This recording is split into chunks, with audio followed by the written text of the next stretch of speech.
Anies bohong lagi, mengaku terima kupon bansos dari pemerintah Amerika. Dia ini penerima bantuan sosial. Terus dia bisa bayangin. Jadi saya ini punya pengalaman antri sama dengan istri di fasilitas dinas sosial di sana untuk mengurus pembebasan supaya kita bisa membayar segala macam itu bantuan sosial. Jadi kami itu terima kupon untuk bayar susu, untuk bayar makanan. Jadi kalau kita ke grocery, tarik kupon. Hasilnya memandang dengan kupon. Dengan kupon itu artinya yang paling bawah itu di dalam strata sosial ekonomi. Tuh, faktanya kupon bansos hanya diberikan pada warga negara Amerika khusus gelandangan. Ayo loh. Aduh. Halo guys, selamat datang kembali di channel Pasti Bisa. Gimana kabarnya kalian? Saya berharap mudah-mudahan semuanya dalam keadaan segar bugar, sehat walafiat. Kalaupun ada yang saat ini sedang sakit, saya doakan mudah-mudahan segera diberikan kesembuhan. Amin. Nah guys, video kali ini saya akan memberikan beberapa kompilasi yang lagi-lagi viral di berbagai media sosial. Kita akan membahas kebohongan-kebohongan Anies yang terbaru dan juga dosa-dosa Anies, kekonyolan-kekonyolan Anies. Pokoknya serba Anies hari ini. Di video kali ini kita akan sama-sama melihat orang ini kok bisa-bisanya berbohong terus ya. Nah, gimana kelanjutan video ini, apa saja yang ada di dalam video ini, simak sampai selesai ya guys, biar tidak terjadi kesalahpahaman. Oke guys, tanpa berlama-lama lagi, mari kita simak saja videonya.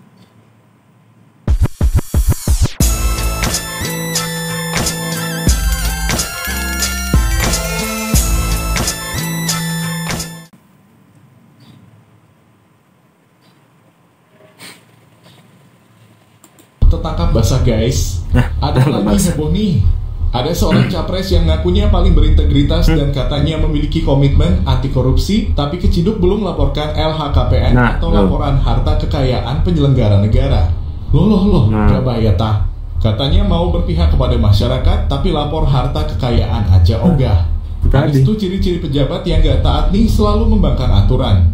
Dia merasa dia paling pintar dan melebihi segalanya. Padahal sombong kali orang ini.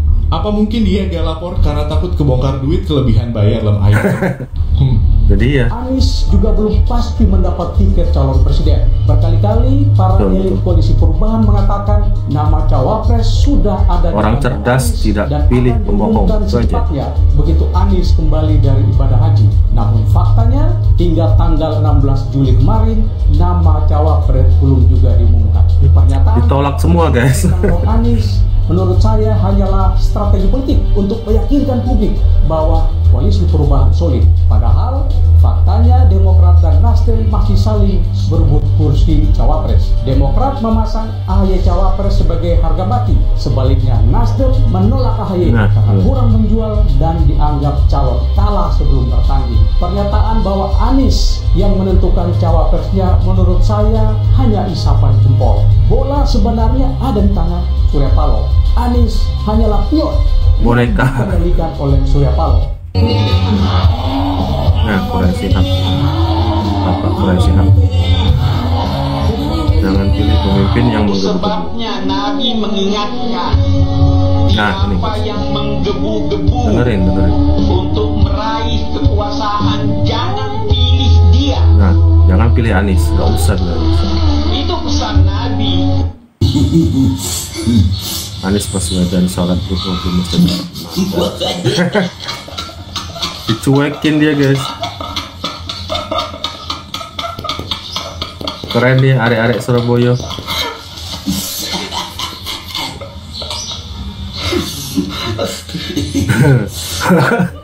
Mahal tuh nggak tuh? Hanya mempermalukan dirinya sendiri. Nah, ini. Sampai di kawasan timur gelap, listrik yang nyala di malam hari. Dari situ terlihat ketimpangan yang luar biasa. Konyol banget. Bagaimana mungkin dia membuat ilustrasi tentang ketimpangan sosial di Indonesia dengan membandingkan peta di malam hari dari penerangan. Bener, Bang. Masuk akal nggak?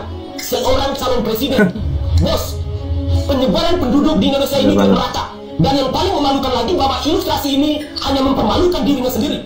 Ada orang-orang HTI yang jelas-jelas ingin menjadikan Indonesia sebagai negara khilafah. Dan kelompok-kelompok ini sekarang ada di belakang Anies. Dia mau mengubah Indonesia hanya menjadi sejenis kelurahan dengan khilafah yang entah ada di mana gitu. Orang-orang HTI ini sekarang ada di belakang Anies, pendukung Anies. Pernah Anies mengkritik itu? Enggak. Padahal ini buat pendukung Anies dengerin nih. Biar gak tambah yang baik. mau mengubah konstitusi, bukan cuma mengubah konstitusi secara teknis seperti masa jabatan presiden misalnya, atau pemilu ditunda misalnya. Itu gua nggak setuju, tetapi itu masih di wilayah. Tapi kalau udah mengubah dasar negara, udah mengubah ideologi negara, itu sama aja mau bubarin Indonesia, bro. Iki sing ngerusak rondo.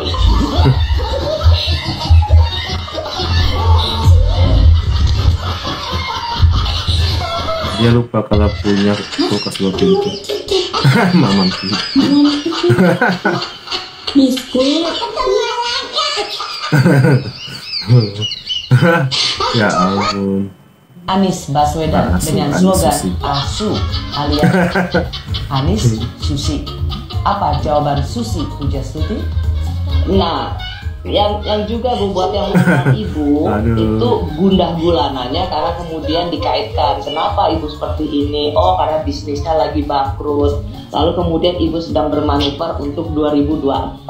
Ada singkatan baru, ASU namanya. Anies Susi.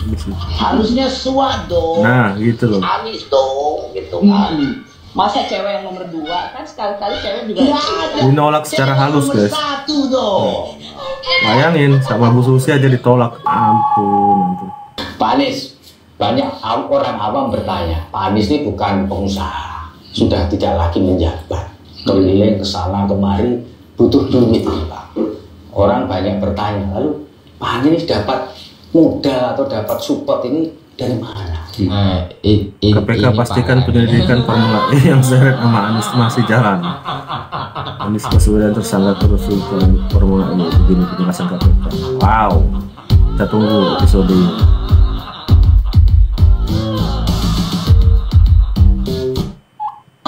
Nah ini guys,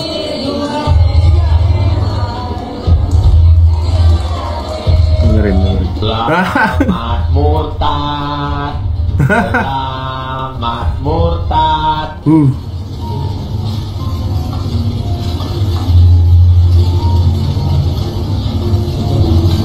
Selamat murtad. Selamat murtad. Kocak nih.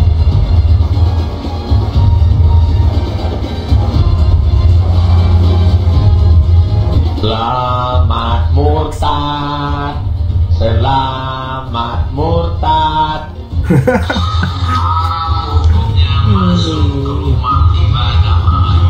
Selamat murtad. Selamat murtad. Anies pinter ngomong, Anies itu cita-cita hidupnya itu berkuasa. Nah ini belak-belakan soal Anies. Pernah jadi anak buahnya. Bahaya guys orang ini. Ya pernah. Si Anies ini bahaya. Orang yang pandai ngomong, tapi kalau pelaksanaan di lapangannya itu big zero. Nah, dia at the end namanya big zero. Banyak kawan saya bilang bahaya loh Anies kalau sampai jadi presiden. Setuju nggak? Sebelum orang pada ngomong, saya sudah ngomong. Itu buat yang belum tahu, beliau ini adalah saudari, bapak saudari, mantan bos si Anies. Orang gini ini berbahaya ini. Kalau dikasih kekuasaan ini berbahaya sekali. Jadi dia tahu lah seluk karakter Anies ini. Menyatakan politik identitas tidak mampu menang pakai cara benar. Politik identitas dari jalan pintas. Lontaran kalimat Anies ini memicu polemik dan kritik. Apalagi baru Februari lalu Anies digelari sebagai bapak politik identitas usai menghadiri Rakernas Partai Umat yang mengusung politik identitas. Kita akan secara lantang mengatakan, ya, kami Partai Umat, ya, kami adalah politik identitas. Parah tuh. bangsa ini punya pengalaman pahit dengan politik identitas. Ingat saja, Pilkada DKI 2017 dan Pilpres 2019 jadi bukti bagaimana strategi politik purba ini memicu terjadinya partai kayak gitu dibiarin. Ngakak, apakah ini yang dinamakan harapan tidak sesuai kenyataan? Lihat nanti dari Indonesia bawa kameramen handal untuk mengikuti segala kegiatan. Gede itu gajinya. Tapi apa daya netizen Indonesia terlalu pintar dalam segala bidang. Hahaha. Berharap dapat pengakuan dan pujian. Postingan Anies malah dibully netizen. Salah satunya ini. Giliran berak doang yang nggak dari ini haji atau apa sih sampai berdukan gitu. Tadi saja kelakuan netizen suka mewakili suara rakyat. Wan Abud gagal pencitraan deh. Ternyata netizen sudah muak dengan ribuan kebohongan yang keluar dari mulut Anies Baswedan. Mungkin karena tadi prediksi Asu yang Susi maunya Sua gitu loh, atau maunya Susan. Tahu kan juga aku dituduh-tuduh dengan Sandi, dengan Anies. Ya, tapi ibu maunya siapa? Capek. Ya, saya Susi Pujiastuti. Maunya siapa apa? Aku tidur sama cucu-cucu saya. Iya kan ada Sua, ada Susan. Ibu maunya Su siapa? Su apa? 2024. Ya, lo partainya ikan. Kamu mau bikin partai ikan. Saya pikir karena orang udah kehabisan pikir. Wow. Makanya jadi ingat si Susi ya. Mungkin calon wakil presiden pendamping Anies Baswedan di Pilpres 2024 mendatang diklaim sebagai sosok yang tidak terduga, mengejutkan dan bakal bikin kaget masyarakat termasuk koalisi Pilpres 2024 lainnya. Siapa dia? Ya betul, Aldi Taher. Dialah sosok yang tampaknya ini cocok, paling cocok nih sama Aldi Taher. Hanya Aldi Taher lah yang sanggup menghadirkan level kekagetan yang amat besar. Ia bukan hanya akan mengagetkan masyarakat dan koalisi lainnya, namun juga akan mengagetkan Anies Baswedan sendiri. Aldi Taher kiranya layak menjadi cawapres mendampingi Anies ya. Pengalaman spiritualnya mumpuni, baca Quran di mana-mana menjadi buktinya. Pengalaman politiknya, apalagi ia sudah pernah terdaftar sebagai caleg di 2 keren. Pencapaian yang bahkan belum pernah diraih oleh politisi manapun. Maka dengan Aldi Taher sebagai pendamping Anies, koalisi Demokrat, Nasdem dan PKS bisa punya tandingan ini yang paling bagus cocok dan potensial. Anies, look at the star. Jadi calon ibu negara selanjutnya, mana calon ibu negara? Nih, ibu negara nih, senggol dong.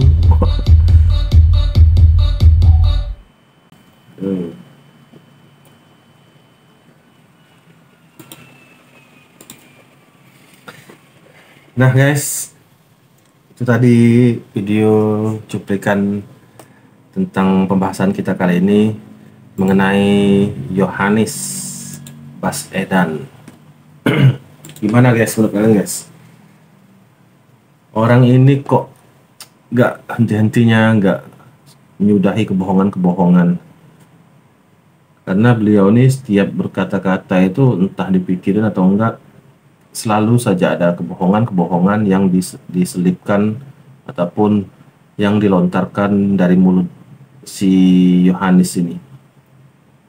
Kebohongan satu ditutupi dengan kebohongan lainnya. Jadi masyarakat yang tidak begitu menalarkan ataupun memahami perkataan beliau itu lupa dengan kebohongan yang kemarin.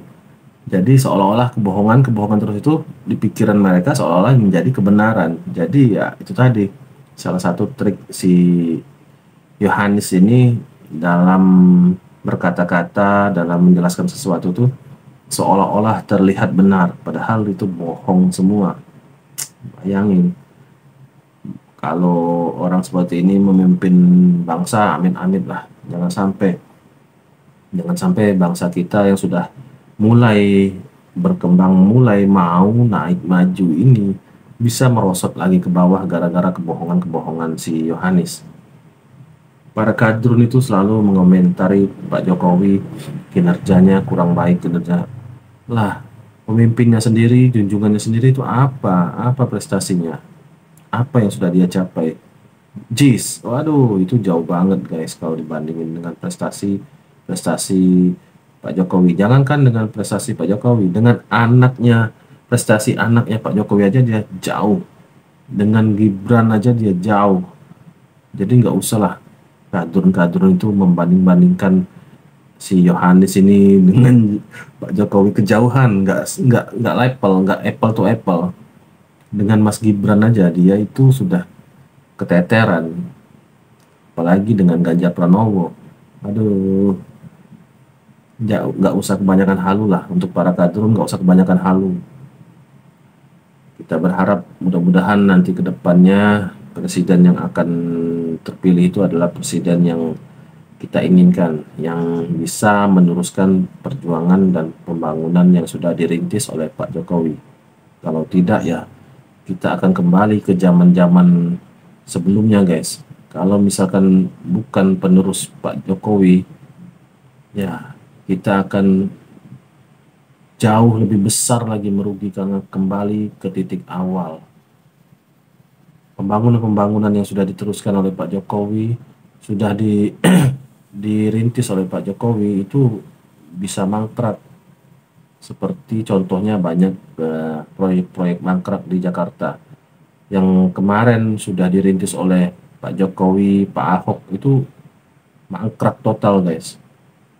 Sudah banyak contoh, sudah banyak bukti rekam jejak itu proyek-proyek rintisan Pak Jokowi dan Pak Ahok itu tidak diteruskan oleh si Yohanes ini, cuma gara-gara gengsi ataupun alasan lainnya saya kurang ngerti. Yang jelas si Yohanes ini cuma pandai berkata-kata.